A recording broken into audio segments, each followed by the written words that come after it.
walking together with God and living in hope is the theme for what is a stewardship program that we are kicking off this weekend.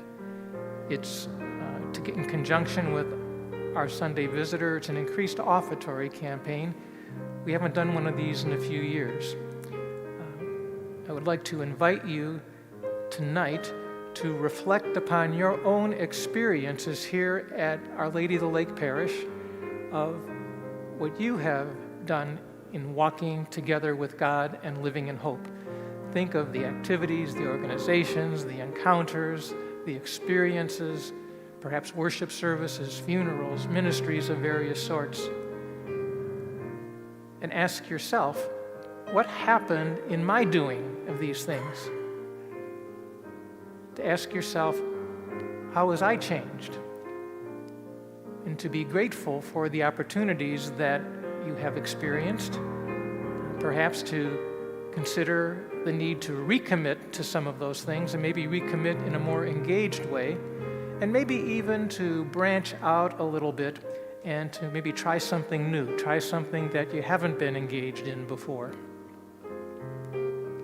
Next week, we're going to do an in-pew campaign for your financial support, but we're also going to be celebrating what we're calling a Zest Fest. It's a ministry fair. We've invited leaders from various ministries to be present with some information about their ministries. It's going to happen after all the masses next weekend. Would hope that you would carve out some time to look at some of the things that have been prepared, to talk to some of the people who have been involved, and perhaps to have your interest piqued and maybe even take a step into something that up to this point you haven't considered doing. We are unprofitable servants. We've only done what we are obliged to do when we walk together with God and when we live in hope.